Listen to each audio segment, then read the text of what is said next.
Hello दोस्तों, कैसे हो आप सभी। स्वागत है आपका आपके अपने YouTube channel Pawan Singh lectures में। और आज का हमारा वीडियो है कुमाऊं में चंद्रवंश का राजवंश। यदि आपने इससे पहली वीडियो नहीं देखी है तो इसका लिंक डिस्क्रिप्शन में मिल जाएगा। तो आइए शुरू करते हैं। इससे पहला शासक जो हमने पढ़ा इससे पहली वीडियो में कत्तूरी राजवंश। कत्तूरी राजवंश के पतन के बाद देखो, कत्तूरी राजवंश का पतन हो जाता तो उसके बाद में 11वीं और 18वीं सदी तक कुमाऊं के क्षेत्र में जो चंद्रवंश थे, चंदों ने कत्तूरियों के उत्तराधिकारी के रूप में क्या किया, शासन किया। और इसकी जानकारी चंद शासकों के जो अभिलेख, दुर्ग या जहांगीरनामा एवं शाहनामा से हमें क्या होती है, प्राप्त होती है। इतिहासकार कहते हैं कि जो सोमचंद वह चंद्रवंश का क्या है, संस्थापक। तो याद रखना आप लोगों को, चंद्रवंश का संस्थापक कौन है। अधिकांश इतिहासकारों के अनुसार चंद्रवंश का जो संस्थापक है वो सोमचंद का जो शासन काल है वो 700 ईस्वी से 721 तक रहा। लेकिन कुछ इतिहासकार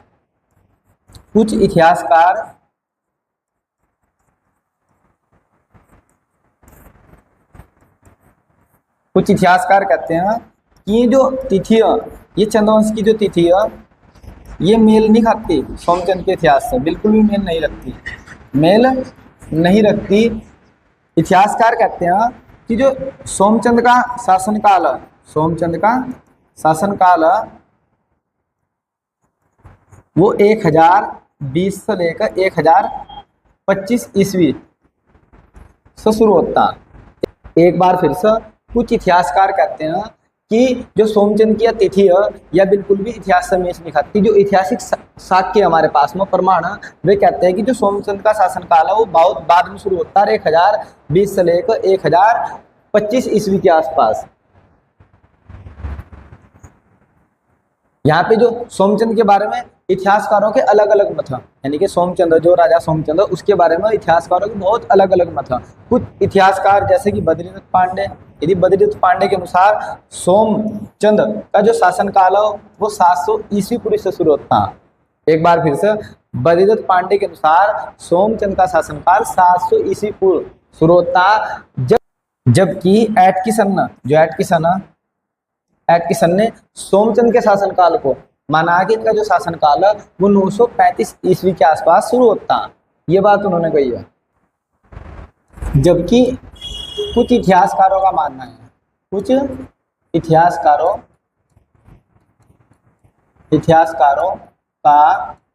है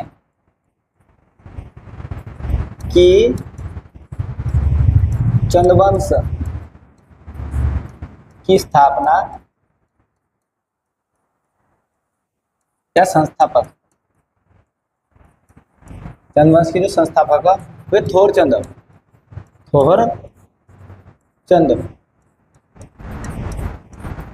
कुछ इतिहासकार मानते हैं कि जो चंद्रवंश के संस्थापक है कौन है, थोरचंद। 1216 ईस्वी में जो थोरचंद उन्होंने चंद्रवंश की क्या किया, स्थापना की, में संस्थापक इसके।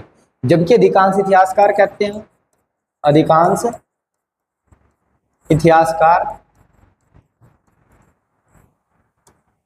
कहते हैं कि चंद्रवंश का संस्थापक सोमचंद है और सोमचंद ने 685 ईस्वी से 700 ईस्वी के आसपास चंद्रवंश की स्थापना की है। इसलिए सोमचंद को ही चंद्रवंश का वास्तविक संस्थापक माना जाता है। और जो थोरचंद ये 23वीं पीढ़ी के राजा है। ये बताएगा कि जो थोरचंद ये 1216 ईस्वी मानते हैं, 23वीं पीढ़ी का राजा जो वास्तविक संस्थापक चंद्रवंश का वह सोमचंद। तो यहाँ से इतिहासकारों के अलग अलग मत हैं चंद्रवंश को लेकर और सोमचंद को लेकर। नेक्स्ट देख लेते हैं। कुछ इतिहासकारों का मानना है कि चंद्रवंश की स्थापना थोरचंद ने की थी। किसने की थी? थोरचंद। और इतिहासकार हर्षदीप हर्षदेव जोशी और फ्रेजर, ये दो इतिहासकार है, हर्षदीप जोशी और फ्रेजर। इन्होंने कहा कि जो चंद्रवंश की स्थापना हो किसने करी है, थोरचंद ने की है। तो याद रखना अच्छी तरीके से। नेक्स्ट, जो सोमचंद, यदि हम सोमचंद की बात करते हैं तो ऐसा माना जाता है कि जो सोमचंद है ये इलाहाबाद की झूसी के रहने वाले हैं, इलाहाबाद में झूसी के रहने वाले हैं। और ये बद्रीनाथ की यात्रा पर उत्तराखंड आते हैं, और उत्तराखंड आते ही किससे मिलते हैं, कत्तूरी शासक ब्रह्मदेव सेन की क्या होती है, मुलाकात। क्योंकि कत्तूरी वंश का जो अंतिम शासक था वो ब्रह्मदेव था, और ब्रह्मदेव सेन की मुलाकात होती है। जो ब्रह्मदेव थे वो उनसे बहुत ज्यादा प्रसन्न होते हैं, इनका व्यक्तित्व उन्हें बड़ा अच्छा लगता है, जिस कारण ये क्या करते हैं, जो उनकी इकलौती कन्या होती है, पुत्री होती है, उसका विवाह ये सोमचंद के साथ कर देते हैं। और सोमचंद को उस समय 15 बीघा जमीन भेंट करते हैं, ठीक है। और उस 15 बीघा जमीन पर ये क्या करते हैं, चंपावत राज्य का निर्माण करते हैं। इसका निर्माण करते हैं, चंपावत राज्य का निर्माण करते हैं अपनी पत्नी के नाम पर। एक बार फिर से, सोमचंद इलाहाबाद के झूसी नामक स्थान से बद्रीनाथ की यात्रा पर आए थे, और यह कत्तूरी शासक ब्रह्मदेव से मिले। सोमचंद ने ब्रह्मदेव की एकमात्र कन्या चंपा से विवाह कर लिया, और अपनी रानी के नाम पर चंपावती नदी के किनारे चंपावत राज्य का क्या निर्माण किया।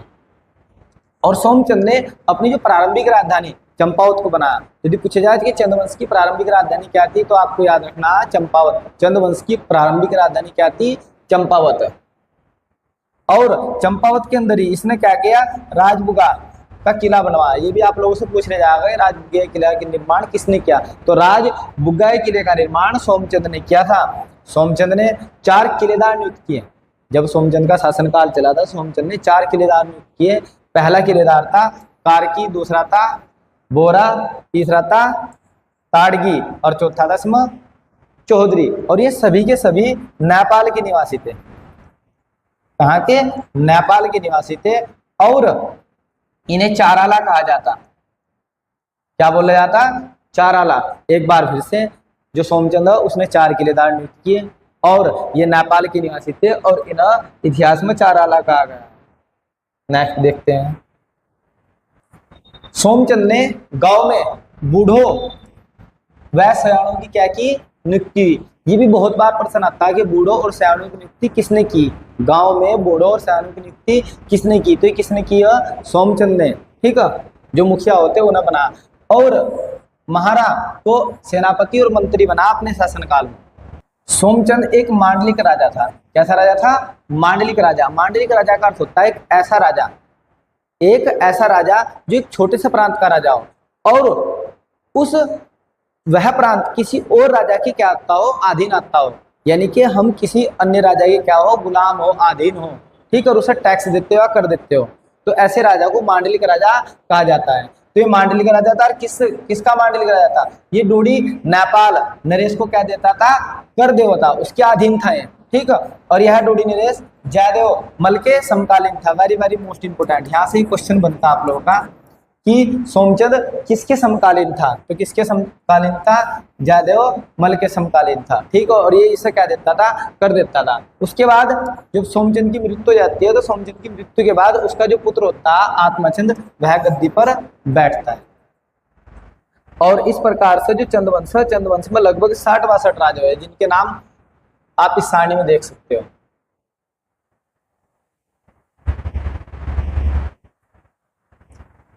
कुमाऊं के चंद्रवंशों की वंशावली, ये 60-61 नाम जो चंद्रवंश में हुए हैं। ये लिस्ट आप लोग देख लेनी एक बार। नेक्स्ट देखते हैं। अब इन राजाओं में से जो प्रमुख राजा है, जिनसे क्वेश्चन बार बार बनते हैं, उन्हें हमने लिया है। तो आइए देखते हैं।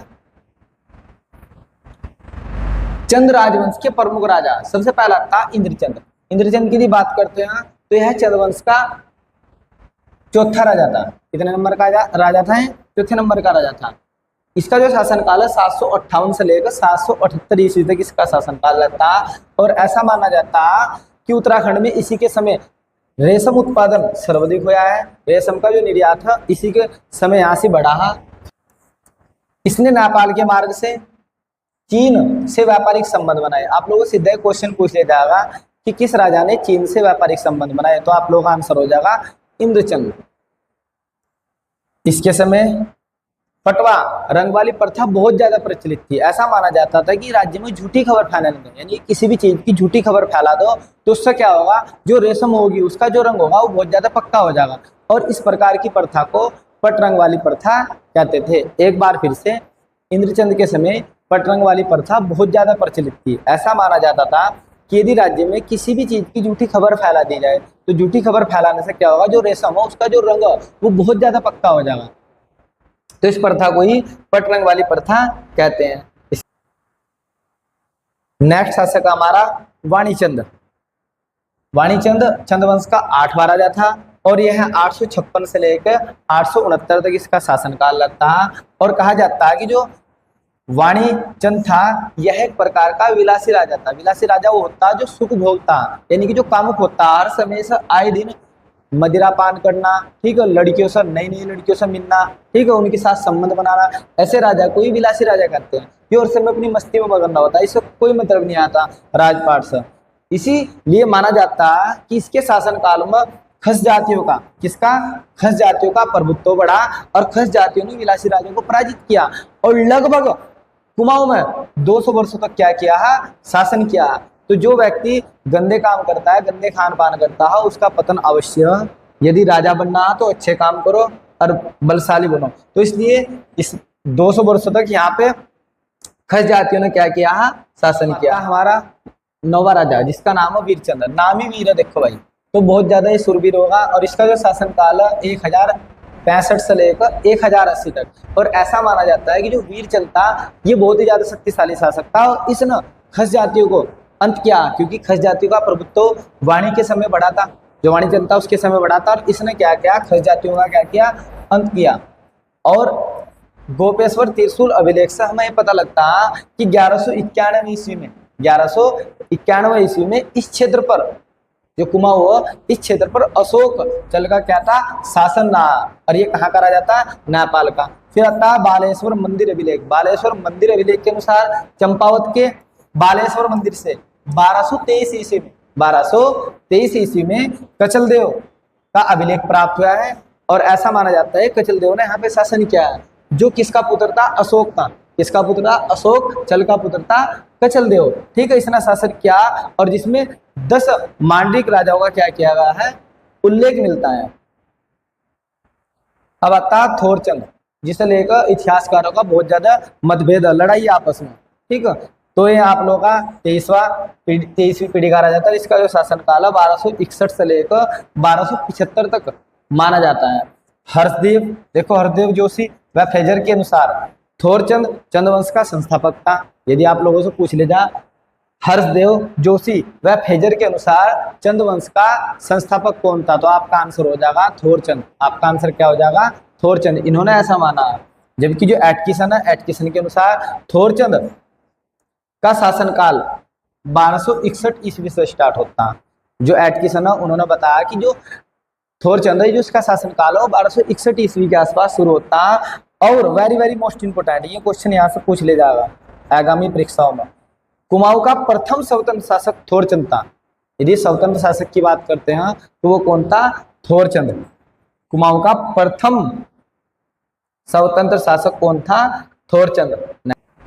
नेक्स्ट हमारा ज्ञान गुरुड़ चंद, ये 29वां राजा था और इसका जो शासनकाल है 1365 से लेकर 1420 ईस्वी तक रहता है।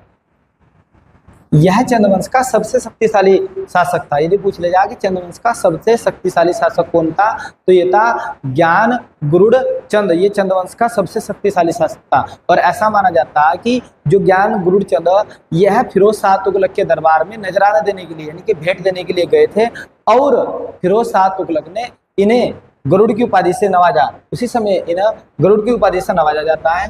यह दिल्ली के सुल्तान फिरोज शाह तुगलक के दरबार में भेंट अर्पित करने के लिए गए थे।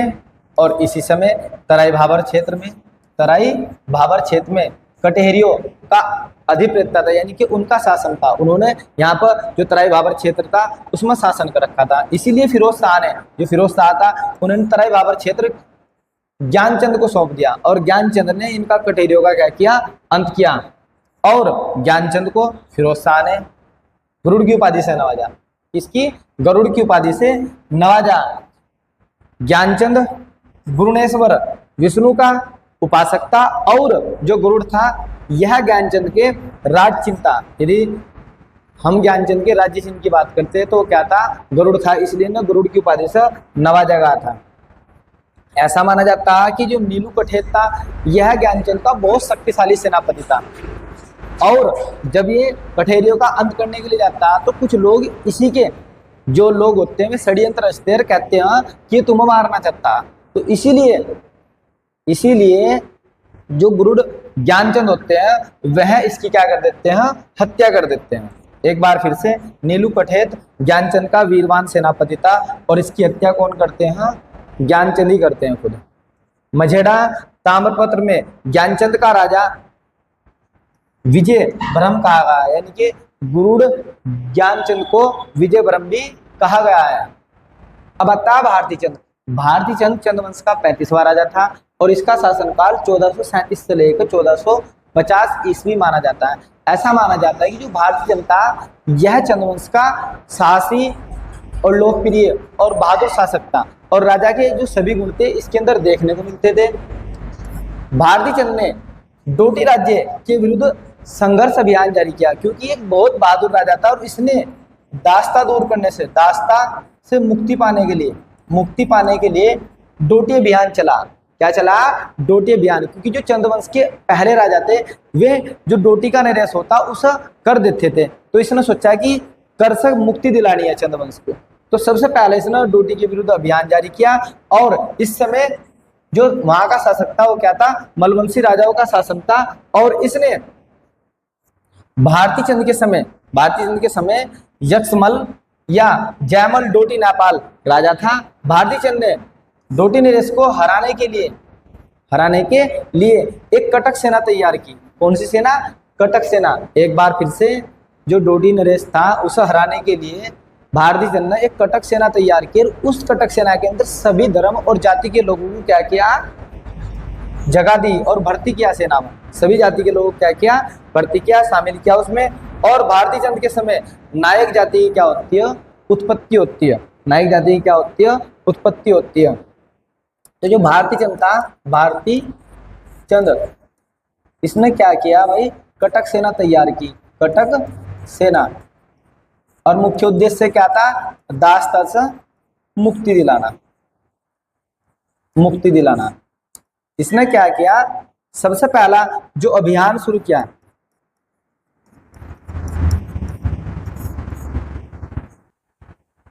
जो उसका पहला अभियान यानी कि पहला पड़ाव था वो था सोर के कटुनोला। पहला जो पड़ाव पड़ा इसका वो सोर के कटुनोला में पड़ा। जो दूसरा पड़ाव पड़ता वो पड़ता है काली नदी के किनारे,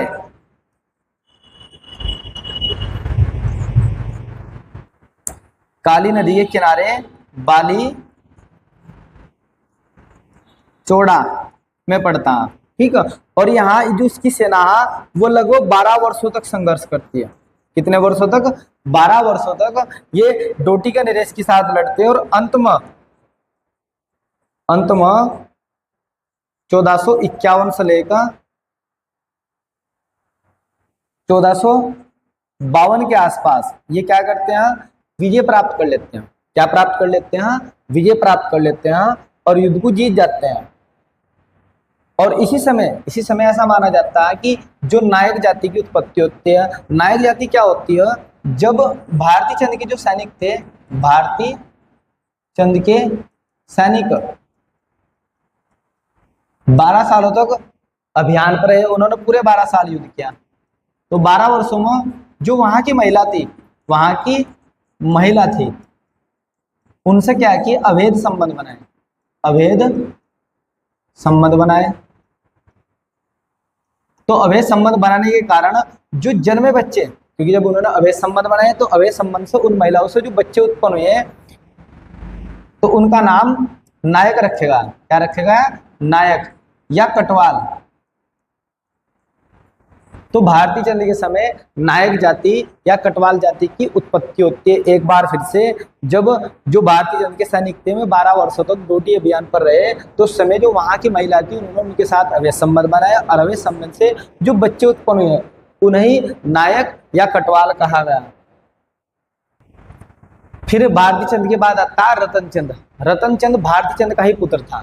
रतन चंद्र भारती चंद्र का ही पुत्र था और यह एक 36वां शासक था और इसका शासनकाल 1450 से 1488 ईस्वी के आसपास रहता और यह भारती चंद्र का पुत्र था और इसने दोहरी नीति अपनाई। इसने शासन करने की कौन सी नीति अपनाई? दोहरी नीति अपनाई। यदि पूछ ले जा कौन सा ऐसा चंद्रवंश का शासक है जिसने दोहरी नीति अपनाई शासन करने की, तो उसने दोहरी नीति अपनाई शासन करने की। पहले क्या किया इसने, एक तरफ जो कत्तूरे थे उनकी छोटी छोटी शाखाओं पर आक्रमण करके उन्हें जीता। दूसरी ओर इसने जो डोटी के नरेश थे उनके साथ मैत्रीपूर्ण संबंध बनाए। क्या बनाए? मैत्रीपूर्ण संबंध। एक बार फिर से इसने दोहरी नीति अपनाई और एक तरफ कत्तूरियों की छोटी छोटी शाखाओं पर विजय प्राप्त की और दूसरी ओर डोटियों के साथ मैत्रीपूर्ण संबंध बनाए। यह चंद्रवंश का पहला शासक था। वेरी वेरी मोस्ट इंपोर्टेंट, ये छपेगा क्वेश्चन आप लोगों के पेपर में, जल्दी देख लो। यह चंद्रवंश का पहला शासक था जिसने भूमि बंदोबस्त करा। आप लोगों से पूछा जाएगा वह चंद्रवंश का कौन सा शासक है जिसने पहली बार भूमि बंदोबस्त करवाया? तो भूमि बंदोबस्त किसने करवाया? रतन चंद्र ने। नेक्स्ट आते हैं हमारे very very most important MCQ जो कई सालों से बार बार परीक्षाओं में रिपीट हो रहे। तो देखते हैं हमने कितना सीखा। चंद्रवंश के संस्थापक सोमचंद्र किसके समकालीन थे? सोमचंद्र किसके समकालीन थे? क्वेश्चन पूछेगा। तो ये किसके समकालीन थे? इसका आंसर हो जाएगा जयदेव मल। यह जयदेव मल के समकालीन थे क्योंकि डोटी के नरेश जयदेव मल को कर देते थे। सेकंड पर्सन, कुमाऊं में चंद्र राजवंश का संस्थापक किसे माना जाता है? तो कुमाऊं में चंद्रवंश का संस्थापक किसे माना जाता है? सोमचंद्र को। किसे माना जाता है? सोमचंद्र को। नेक्स्ट आता चंद्र राजवंश का राज्य चिन्ह क्या था? तो चंद्र राजवंश का जो राज्य चिन्ह था वो क्या था भाई? गाय। क्या था?